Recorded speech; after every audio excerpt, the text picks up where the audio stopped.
तीसरा द्वार मणिपुर चक्र है।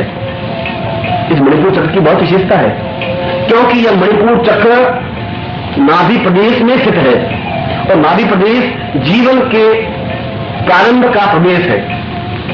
जब बालक गर्भ में होता है तो मां से उसका संबंध, उस बालक का संबंध नाभि से ही संभव है, क्योंकि नाभि के माध्यम से मां का पूरा स्पंदन प्राप्त करता है। मां सांस लेती है तो उस नाभि के द्वारा बालक सांस ले सकता है। मां भोजन करती है तो उसका दूध नाभि के द्वारा उसके अंदर पहुंचता है। इसलिए नाभि को मामूली नहीं कहा जाता, नाभि को सृजन करता कहा गया है। अगर विष्णु की नाभि में से कमल निकला है, वहां पर ब्रह्मा की उत्पत्ति हुई है।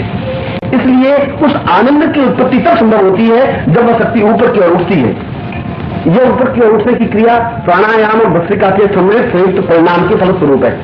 इसमें केवल भस्त्रिका से काम नहीं चलेगा, इसमें केवल दूसरी क्रिया से भी काम नहीं चलेगा, इसमें केवल उस पूर्व क्रिया से कुंभ के माध्यम से काम नहीं चलेगा। इस समय एक विशेष क्रिया केवल जो गुण के माध्यम से समझ सकते हैं, उस भस्त्रिका को, उस प्राणायाम को परस्पर जोड़ने की क्रिया है। ये दोनों की जोड़ने की क्रिया अत्यंत गोपनीय क्रिया है। किस प्रकार से जोड़े, किस प्रकार से उस प्राणतत्व को, किस प्रकार से उस कुंडलिनी को, किस प्रकार से उस भस्त्रिका को और प्राणायाम को परस्पर जोड़े, कितनी मात्रा में जोड़े, किस प्रकार से जोड़े, यह क्रिया के पक्ष से गुरु समझा सकता है।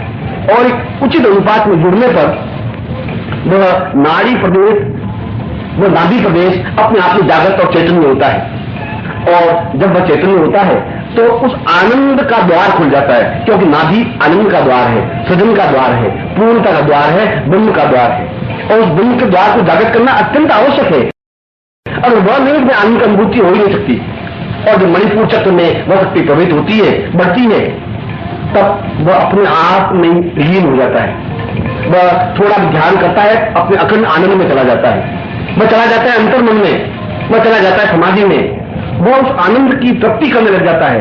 उसके सामने फिर भोग नहीं रहता, कोई विषय बात नहीं रहती। किसी स्त्री को देखने के बाद उसकी आंखों में कामुकता नहीं आती, किसी और स्त्री को देखने के बाद भी उसका शरीर उत्तेजित नहीं होता, क्योंकि वह उस जगह पहुंच गया है जहां पर पहुंचने पर आनंद का द्वार खुल गया है, आनंद की अनुभूतियां होने लगी है, आनंद की श्रेष्ठता का अनुभव होने लगा है। उसका जीवन का परिवर्तन हो जाता है, उसको देखने की दृष्टि बदल जाती है, आगे देखने का चिंतन बदल जाता है, उसकी विचार शक्ति बदल जाती है। वह जो कुछ बोलता है उसमें प्रभाव होता है, प्रभाव होता है, एक चेतना होती है, प्राण होता है। ये चेतना, ये प्राण जब मणिपुर चक्र तक उस शक्ति पहुंचती है, तब उसके वाणी में ओज होता है। एक प्रकार से देखा जाए तो श्राप देने की, वरदान देने की शक्ति प्राप्त हो जाती है। वह जो कुछ कहता है वो सत्य होता है, वह जिस प्रकार से कहता है वह पूरा होता है। यह जीवन की श्रेष्ठता है। इसलिए मणिपुर चक्र पर जब हम मणिपुर चक्र के द्वार से गुजरते हैं, तब एक अजीब, एक अद्वितीय, एक अपूर्व आनंद की उपलब्धि होती है। ऐसा आनंद जब मनुष्य को तृप्ति से अनुभव होती है, जब मनुष्य को पूर्णता से अनुभव होती है, जब मनुष्य को श्रेष्ठता से अनुभव होती है। और उसके बाद में जब उसी रास्ते से उस शक्ति को जब गतिशील करते हैं, क्योंकि शक्ति तो ऊर्ध्वगामी है, उस शक्ति को ऊर्ध्वगामी करना जरूरी है, मगर यहां बहुत सावधानी की जरूरत है। इसलिए इसका आगे का द्वार हृदय प्रदेश है। हृदय पर एक अनाहत चक्र, अनाहत चक्र का तात्पर्य आहत नहीं, किसी प्रकार की आहट नहीं। और हृदय तो पूर्ण शरीर का, संपूर्ण शरीर का आधार है। और जब वह शक्ति उस हृदय तल तक पहुंचती है, उस हृदय प्रदेश तक पहुंचती है, तो पूर्ण शरीर में शांति सी स्थापित हो जाती है। कोई प्रकार की आहट नहीं होती, कोई प्रकार का दुख और दैन्य नहीं होता, कोई विलाप नहीं होता, कोई परेशानी नहीं होती, कोई बाधा नहीं होती, कोई अड़चन नहीं आती। मगर सबसे बड़ी स्थिति जब अनाहत चक्र तक वह शक्ति पहुंचती है तो ब्रह्मांड के द्वार खुल जाते हैं, पूरा ब्रह्मांड उसके सामने साकार हो जाता है। और यही स्थान एक ऐसा है, वहां पहुंचने पर उसको अपना पिछला जीवन साफ साफ दिखाई देने लगता है। लेकिन इस जीवन में कहां पैदा हुआ, लेकिन इस जीवन में कहां था, मेरे माता पिता कौन थे, मेरे भाई बहन कौन थे, मेरा जीवन किस प्रकार से समाप्त हुआ, यही नहीं, अब उससे भी पिछला जीवन, उससे पिछला जीवन। और जैसा कि मैं कहता हूं कि पिछले 25 वर्षों की कड़ी को वह देख सकता है जब व्यक्ति उस अनाहत चक्र तक पहुंचता है, क्योंकि कालखंड के पीछे को देखने की क्रिया का ज्ञान स्वतः उसको हो जाता है। मगर पीछे की ओर नहीं, अपने आगे के जीवन को भी देख लेता है कि इस जीवन की यात्रा को समाप्त करके जब मैं आगे जाता हूं, तब मेरा जीवन कहां पैदा होगा, तब मैं कहां जन्म लूंगा, किस प्रकार से जन्म लूंगा। जब राम मृत्यु के हृदय से होते थे, वो कहते हैं कि मैं आज से 25 वर्ष बाद वापस कृष्ण के रूप में जन्म लूंगा, क्योंकि उनको मालूम है, उनके चक्र जागृत है, उनको अनाहत के माध्यम से ज्ञात है कि मैं उस समस्त ब्रह्मांड में विचरण करता हुआ वापस किस गर्भ में कब जाऊंगा। और जिसका अनाहत चक्र जागृत होता है उसको यह ज्ञात होता है कि मैं वापस कब जन्म लूंगा।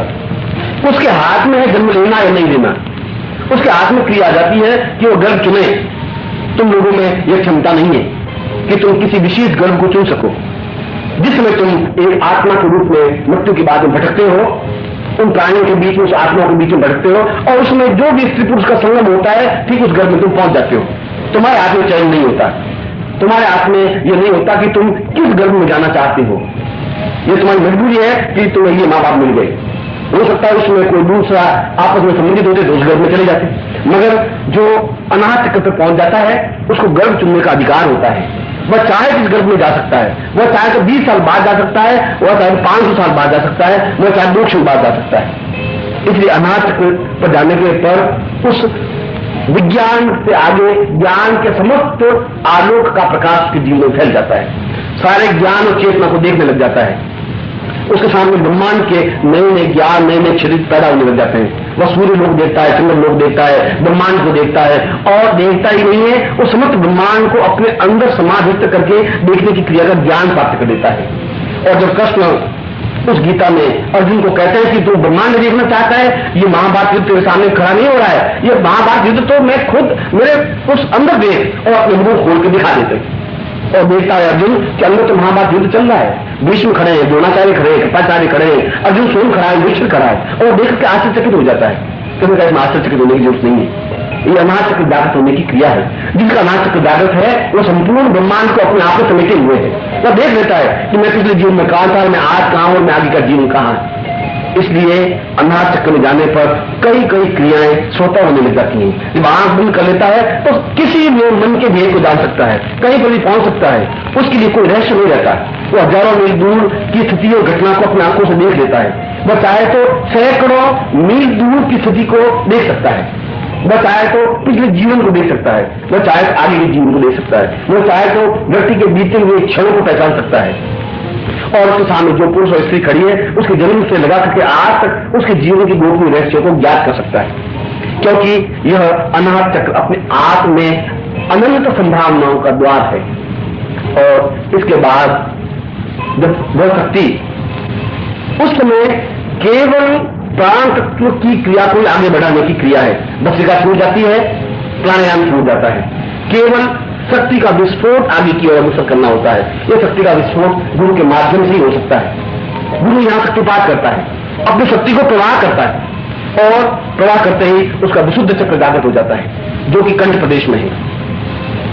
और जहां विशुद्ध चक्र जागृत होता है उसके कंठ में सरस्वती साक्षात रूप में विराजमान हो जाती है, बैठ जाती है, और उसके मुंह से अनायास श्लोक निकलने लग जाते हैं, अनायास वेदों के मंत्र उच्चरित होने लग जाते हैं। उनको सामवेद अपने आप याद हो जाता है, यजुर्वेद अपने आप याद हो जाता है, मनुस्मृति अपने आप याद हो जाती है, सैकड़ों उपनिषद अपने आप उसको कंठस्थ हो जाते हैं। उसको पुस्तकें पढ़ने की जरूरत नहीं है, ज्ञान चर्चा करने की जरूरत नहीं है, चिंतन विचार करने की जरूरत नहीं है, क्योंकि जब विशुद्ध चक्र जागृत है तो अपने आप में संपूर्ण शास्त्र की अधिष्ठात्री देवी स्वयं उसके कंठ में स्थापित हो जाती है। स्वयं सारा शास्त्र का निचोड़ उसके कंठ में स्थापित हो जाता है। और जब वह बोलता है प्रवचन तो अपने आप में सैकड़ों सैकड़ों उदाहरण देने लग जाता है। कभी सामवेद का उदाहरण देता है, कभी मनुस्मृति का उदाहरण देता है, कभी तैत्तिरीय उपनिषद का उदाहरण देता है, कभी कठोपनिषद का उदाहरण देता है। और लोग आश्चर्यचकित होते हैं कि हजारों हजारों श्लोक, हजारों हजारों ग्रंथ इसको कैसे याद है। वह याद नहीं, वह उसका विशुद्ध चक्र जागृत होने की क्रिया है। और जब विशुद्ध चक्र जागृत होता है तो संपूर्ण ज्ञान और विज्ञान उसके कंठ में समाहित हो जाता है। वह अनुमान की थ्योरी को 2 क्षण में समझ सकता है, अनुमान के विस्फोट को अपने आप में समझ सकता है, वो आत्मा को समझ सकता है, परमात्मा को समझ सकता है, वह चेतना को समझता है, अचेतनता को समझ सकता है, ब्रह्मांड की घटनाओं को समझ सकता है, वह ज्ञान को समझ सकता है, उपनिषदों को समझ सकता है, पुराणों को समझता है। संपूर्ण शास्त्रों का अध्ययन स्वतः उसके जीवन में आ जाता है, क्योंकि यह क्रिया उस शक्ति के प्रभाव के माध्यम से जरूर है, और यह शक्तिपात होने पर ही संभव है। विशुद्ध चक्र स्वयं जागृत नहीं हो सकता, उस गुरु के शक्तिपात के द्वारा संभव है, क्योंकि वह शक्ति गुरु के पास है, वह शक्ति उस मनुष्य के पास नहीं है।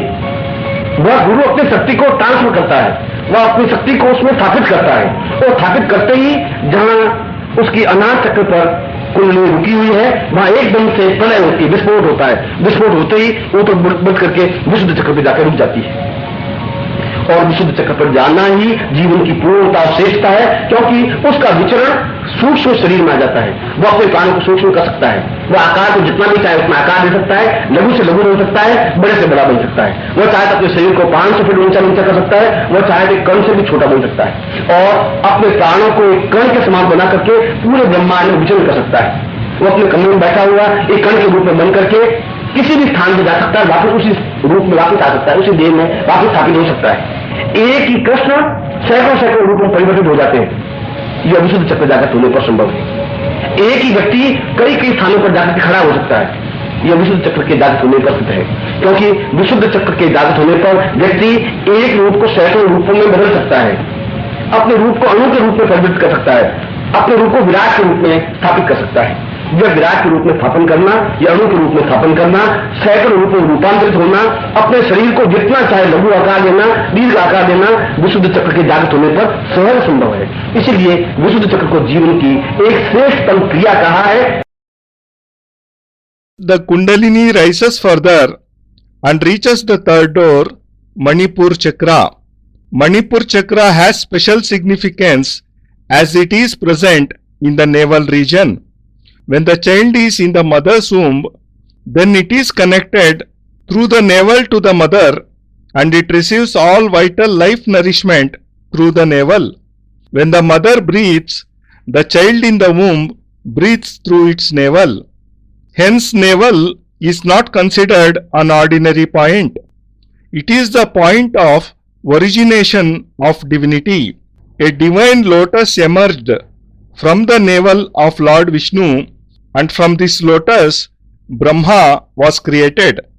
The process of reaching this chakra is the combined result of Basrika and Pranayam. In this stage, only Basrika won't work, and neither shall just the second process work. A special process, which is the combination of Basrika and Pranayam, is required, and only a guru can teach this process. This process of combining both is very secret. How are the Basrika and Pranayam linked to obtain a new process? Only a guru can explain this, and when this combination takes place, the navel region becomes activated and the door to true joy opens. The opening of the door to true joy is very necessary. When the Kundalini Shakti flows through the Manipur Chakra and rises up, then the person becomes lost in himself. If such a person meditates, he gets lost in true joy called Anand. He enters into his inner conscience and attains Anand.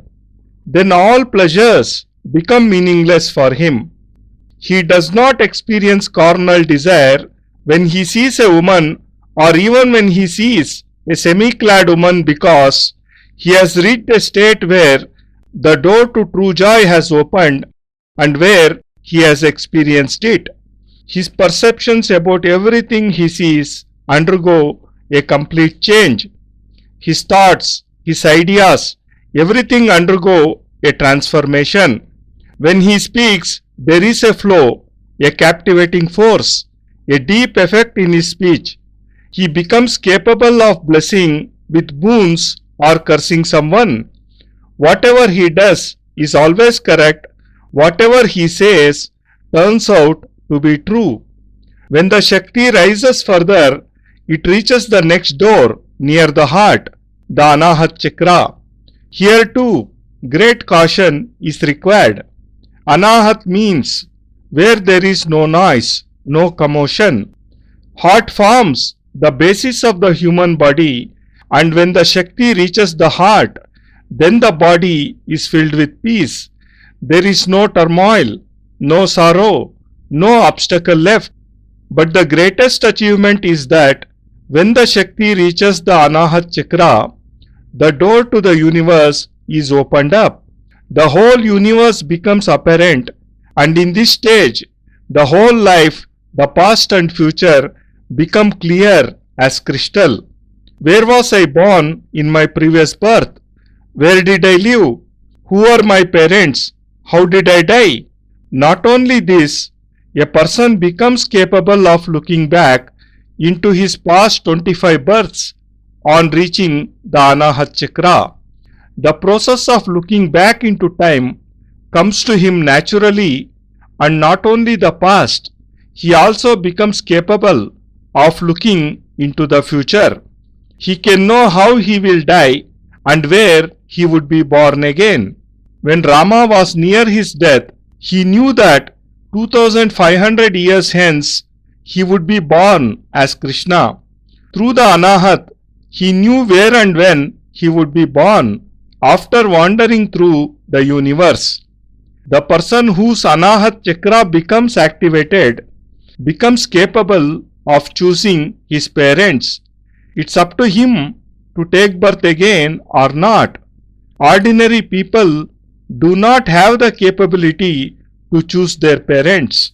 When you are wandering as a spirit after death, at that moment, when a man and woman copulate, you enter that womb. You do not have any choice. You are helpless. Maybe if at that moment some other couple had been in confluence, you would have gone into that womb. But a person who has reached the Anahat Chakra can choose any womb. He may take birth again after 20 years, after 500 years, or after a few moments. Hence, on the activation of the Anahat Chakra, the light of erudition spreads in his life and nothing is left unrevealed to him. All the secrets of the universe are unraveled before his eyes. The sun, the moon, and the whole universe appear before him. He becomes capable of not only seeing the universe but also establishing it in his own body. Krishna said to Arjuna in Gita that, if you want to see the whole universe, see it in me. The battle of Mahabharata is not taking place on the land before you. Just look into my body. And when Arjuna looked at Krishna, he saw the battle going on in his body. He was taken aback. Krishna said, don't be surprised. This can be achieved by the activation of the Anahat Chakra. The person who has achieved this can see the universe in his own body, and thus he can see his several past births. Hence new experiences are gained on entering the Anahat Chakra. When such a person closes his eyes, he can read any person's mind. He can reach any place. For him nothing remains a secret. He becomes capable of seeing an event occurring thousands of miles away because the Anahat Chakra is the door to unlimited possibilities. After this stage, the rising of the Shakti is nothing but the elevation of the soul to spiritual heights. Basrika, Pranayam are stopped. From this point onward, the Shakti can be raised through an explosion which only a Guru can provide. The Guru does Shaktipat through which his divine powers are transferred into the disciple. When this transfer takes place, the Vishuddha Chakra, which is located in the region of the throat, is activated. As soon as the Vishuddha Chakra is opened up, Saraswati, the goddess of education and wisdom, establishes herself in the person's vocal cords. Shlokas start emanating from his mouth naturally, and all spiritual knowledge is attained by him. All the knowledge in the Vedas and Upanishads becomes known to him and he memorizes it. Then he has no need of studying books, participating in debates, or thinking deeply because on the activation of the Vishuddha Chakra, the goddess representing all the Shastras blesses him and instills divine powers into his voice. He becomes capable of understanding the soul and the Almighty. All the knowledge of the Shastras is attained by him automatically, and this is a process which can be initiated only through the divine energy of Shaktipat. The Vishuddha Chakra cannot be activated on one's own. It is possible only through the Shakti path performed by a Guru, for only he has the divine powers to do so. The Guru transfers his powers into the disciple, and the Kundalini which had stopped at the Anahat Chakra moves up to the Vishuddha Chakra due to a great explosive force produced by the transferred Shakti. Reaching the Vishuddha Chakra is the greatest achievement because on reaching it, the person becomes capable of concentrating on his inner soul and changing the size of his body and soul. He can then increase or decrease the size of his body according to his wish. He can make his body 500 feet tall or can make it smaller than a dust particle. Thus, by reducing his size, he can travel through the whole universe. Sitting in a room, he can reach any place and then return back to his body. Krishna could form several bodies similar to his own, and this was accomplished only through the activation of the Vishuddha Chakra. Hence, activation of Vishuddha Chakra is the greatest achievement.